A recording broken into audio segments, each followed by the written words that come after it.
We the people of the United States, in order to form a more perfect union, establish justice, ensure domestic tranquility, provide for the common defense, promote the general welfare, and secure the blessings of liberty to ourselves and our posterity, do ordain and establish this Constitution for the United States of America. Article I Section 1. All legislative powers herein granted shall be vested in a Congress of the United States, which shall consist of a Senate and House of Representatives. Section 2. The House of Representatives shall be composed of members chosen every second year by the people of the several states, and the electors in each state shall have the qualifications requisite for electors of the most numerous branch of the state legislature. No person shall be a representative who shall not have attained to the age of 25 years, and been 7 years a citizen of the United States, and who shall not, when elected, be an inhabitant of that state in which he shall be chosen. Representatives and direct taxes shall be apportioned among the several states which may be included within this Union, according to their respective numbers, which shall be determined by adding to the whole number of free persons, including those bound to service for a term of years, and excluding Indians not taxed, 3/5 of all other persons. The actual enumeration shall be made within 3 years after the first meeting of the Congress of the United States, and within every subsequent term of 10 years, in such manner as they shall by law direct. The number of representatives shall not exceed 1 for every 30,000, but each state shall have at least 1 representative, and until such enumeration shall be made, the state of New Hampshire shall be entitled to choose 3, Massachusetts 8, Rhode Island and Providence Plantations 1, Connecticut 5, New York 6, New Jersey 4, Pennsylvania 8, Delaware 1, Maryland 6, Virginia 10, North Carolina 5, South Carolina 5, and Georgia 3. When vacancies happen in the representation from any state, the executive authority thereof shall issue writs of election to fill such vacancies. The House of Representatives shall choose their Speaker and other officers, and shall have the sole power of impeachment. Section 3. The Senate of the United States shall be composed of 2 senators from each state, chosen by the legislature thereof, for 6 years, and each senator shall have 1 vote. Immediately after they shall be assembled in consequence of the first election, they shall be divided as equally as may be into 3 classes. The seats of the senators of the first class shall be vacated at the expiration of the second year, of the second class at the expiration of the 4th year, and of the third class at the expiration of the 6th year, so that 1/3 may be chosen every second year, and if vacancies happen by resignation, or otherwise, during the recess of the legislature of any state, the executive thereof may make temporary appointments until the next meeting of the legislature, which shall then fill such vacancies. No person shall be a senator who shall not have attained to the age of 30 years, and been 9 years a citizen of the United States, and who shall not, when elected, be an inhabitant of that state for which he shall be chosen. The Vice President of the United States shall be President of the Senate, but shall have no vote, unless they are equally divided. The Senate shall choose their other officers, and also a President pro tempore, in the absence of the Vice President, or when he shall exercise the office of President of the United States. The Senate shall have the sole power to try all impeachments. When sitting for that purpose, they shall be on oath or affirmation. When the President of the United States is tried, the Chief Justice shall preside, and no person shall be convicted without the concurrence of 2/3 of the members present. Judgment in cases of impeachment shall not extend further than to removal from office, and disqualification to hold and enjoy any office of honor, trust or profit under the United States, but the party convicted shall nevertheless be liable and subject to indictment, trial, judgment, and punishment, according to law. Section 4. The times, places and manner of holding elections for senators and representatives, shall be prescribed in each state by the legislature thereof, but the Congress may at any time by law make or alter such regulations, except as to the places of choosing senators. The Congress shall assemble at least once in every year, and such meeting shall be on the first Monday in December, unless they shall by law appoint a different day. Section 5. Each House shall be the judge of the elections, returns and qualifications of its own members, and a majority of each shall constitute a quorum to do business, but a smaller number may adjourn from day to day, and may be authorized to compel the attendance of absent members, in such manner, and under such penalties as each House may provide. Each House may determine the rules of its proceedings, punish its members for disorderly behavior, and, with the concurrence of 2/3, expel a member. Each House shall keep a journal of its proceedings, and from time to time publish the same, excepting such parts as may in their judgment require secrecy, and the yeas and nays of the members of either House on any question shall, at the desire of 1/5 of those present, be entered on the journal. Neither House, during the session of Congress, shall, without the consent of the other, adjourn for more than 3 days, nor to any other place than that in which the two Houses shall be sitting. Section 6. The Senators and Representatives shall receive a compensation for their services, to be ascertained by law, and paid out of the Treasury of the United States. They shall in all cases, except treason, felony and breach of the peace, be privileged from arrest during their attendance at the session of their respective Houses, and in going to and returning from the same, and for any speech or debate in either House, they shall not be questioned in any other place. No senator or representative shall, during the time for which he was elected, be appointed to any civil office under the authority of the United States, which shall have been created, or the emoluments whereof shall have been increased during such time, and no person holding any office under the United States shall be a member of either House during his continuance in office. Section 7. All bills for raising revenue shall originate in the House of Representatives, but the Senate may propose or concur with amendments as on other bills. Every bill which shall have passed the House of Representatives and the Senate, shall, before it become a law, be presented to the President of the United States. If he approve he shall sign it, but if not he shall return it, with his objections to that House in which it shall have originated, who shall enter the objections at large on their journal, and proceed to reconsider it. If after such reconsideration 2/3 of that House shall agree to pass the bill, it shall be sent,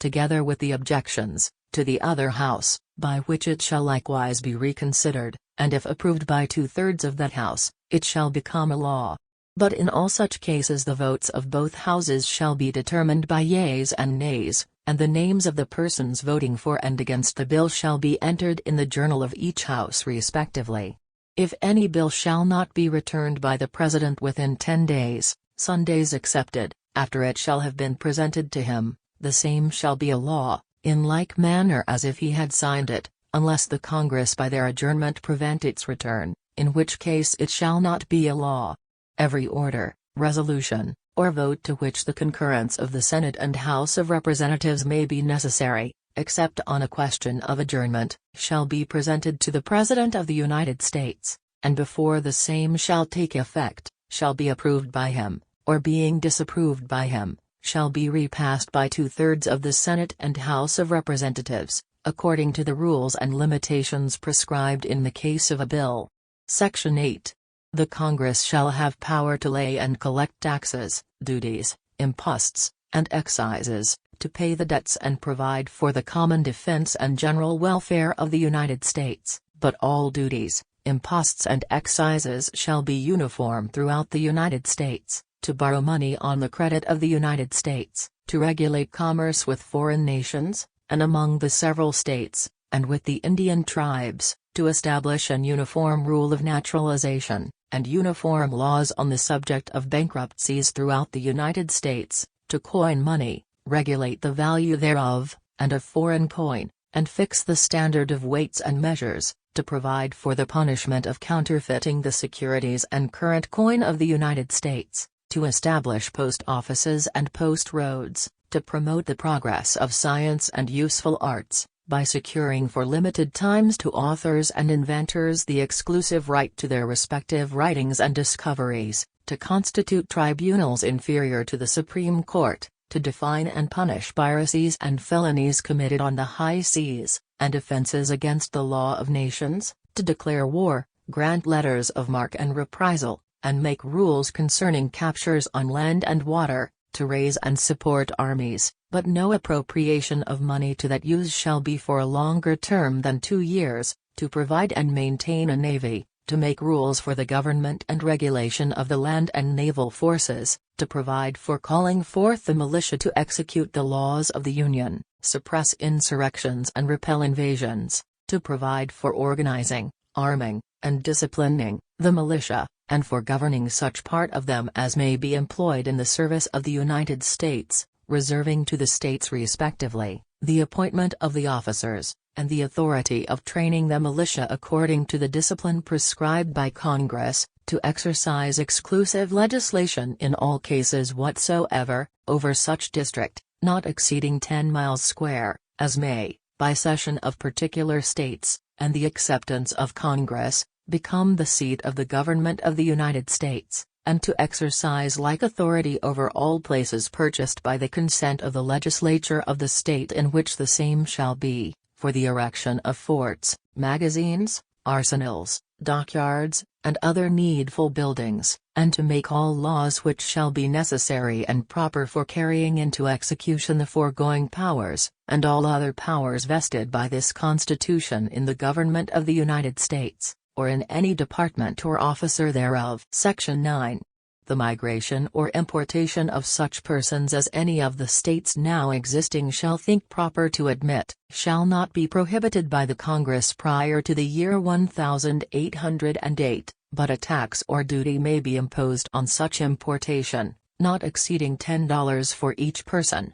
The privilege of the writ of habeas corpus shall not be suspended, unless when in cases of rebellion or invasion the public safety may require it. No bill of attainder or ex post facto law shall be passed. No capitation, or other direct, tax shall be laid, unless in proportion to the census or enumeration hereinbefore directed to be taken. No tax or duty shall be laid on articles exported from any state. No preference shall be given by any regulation of commerce or revenue to the ports of one state over those of another, nor shall vessels bound to, or from, one state, be obliged to enter, clear, or pay duties in another. No money shall be drawn from the Treasury, but in consequence of appropriations made by law, and a regular statement and account of the receipts and expenditures of all public money shall be published from time to time. No title of nobility shall be granted by the United States, and no person holding any office of profit or trust under them, shall, without the consent of the Congress, accept of any present, emolument, office, or title, of any kind whatever, from any king, prince, or foreign state. Section 10. No state shall enter into any treaty, alliance, or confederation, grant letters of marque and reprisal, coin money, emit bills of credit, make anything but gold and silver coin a tender in payment of debts, pass any bill of attainder, ex post facto law, or law impairing the obligation of contracts, or grant any title of nobility. No state shall, without the consent of the Congress, lay any imposts or duties on imports or exports, except what may be absolutely necessary for executing its inspection laws, and the net produce of all duties and imposts, laid by any state on imports or exports, shall be for the use of the Treasury of the United States, and all such laws shall be subject to the revision and control of the Congress. No state shall, without the consent of Congress, lay any duty of tonnage, keep troops,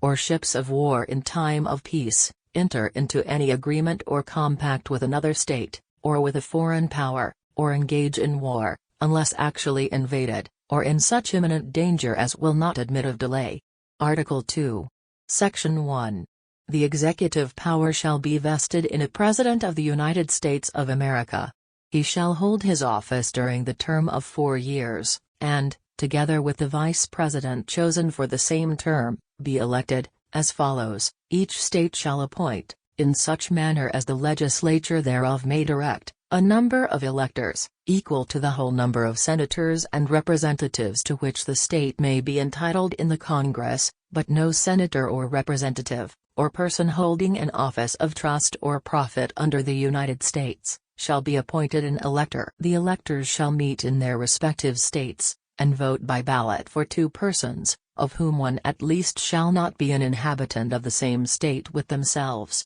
And they shall make a list of all the persons voted for, and of the number of votes for each, which list they shall sign and certify, and transmit sealed to the seat of the government of the United States, directed to the President of the Senate. The President of the Senate shall, in the presence of the Senate and House of Representatives, open all the certificates, and the votes shall then be counted. The person having the greatest number of votes shall be the President, if such number be a majority of the whole number of electors appointed, and if there be more than one who have such majority, and have an equal number of votes, then the House of Representatives shall immediately choose by ballot one of them for President, and if no person have a majority, then from the 5 highest on the list the said House shall in like manner choose the President. But in choosing the President, the votes shall be taken by states, the representation from each state having 1 vote. A quorum for this purpose shall consist of a member or members from 2/3 of the states, and a majority of all the states shall be necessary to a choice. In every case, after the choice of the President, the person having the greatest number of votes of the electors shall be the Vice President. But if there should remain 2 or more who have equal votes, the Senate shall choose from them by ballot the Vice President. The Congress may determine the time of choosing the electors, and the day on which they shall give their votes, which day shall be the same throughout the United States. No person except a natural-born citizen, or a citizen of the United States, at the time of the adoption of this Constitution, shall be eligible to the office of President, neither shall any person be eligible to that office who shall not have attained to the age of 35 years, and been 14 years a resident within the United States. In case of the removal of the President from office, or of his death, resignation, or inability to discharge the powers and duties of the said office, the same shall devolve on the Vice President, and the Congress may by law provide for the case of removal, death, resignation or inability, both of the President and Vice President, declaring what officer shall then act as President, and such officer shall act accordingly, until the disability be removed, or a President shall be elected. The President shall, at stated times, receive for his services, a compensation, which shall neither be increased nor diminished during the period for which he shall have been elected, and he shall not receive within that period any other emolument from the United States, or any of them. Before he enter on the execution of his office, he shall take the following oath or affirmation: I do solemnly swear, or affirm, that I will faithfully execute the office of President of the United States, and will to the best of my ability, preserve, protect and defend the Constitution of the United States. Section 2. The President shall be Commander-in-Chief of the Army and Navy of the United States, and of the militia of the several states. When called into the actual service of the United States, he may require the opinion,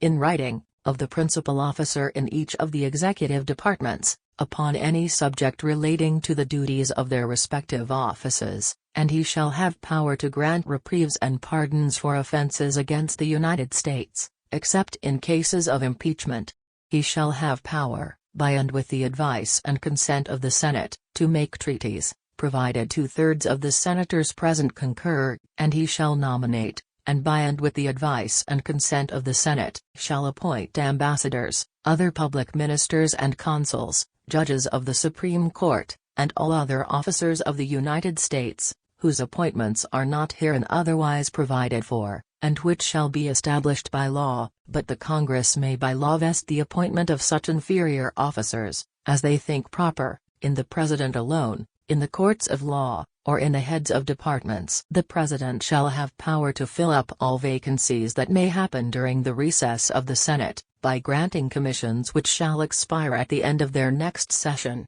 Section 3. He shall from time to time give to the Congress information of the state of the Union, and recommend to their consideration such measures as he shall judge necessary and expedient. He may, on extraordinary occasions, convene both houses, or either of them, and in case of disagreement between them, with respect to the time of adjournment, he may adjourn them to such time as he shall think proper. He shall receive ambassadors and other public ministers. He shall take care that the laws be faithfully executed, and shall commission all the officers of the United States. Section 4. The President, Vice President and all civil officers of the United States shall be removed from office on impeachment for, and conviction of, treason, bribery, or other high crimes and misdemeanors. Article 3. Section 1. The judicial power of the United States shall be vested in one Supreme Court, and in such inferior courts as the Congress may from time to time ordain and establish.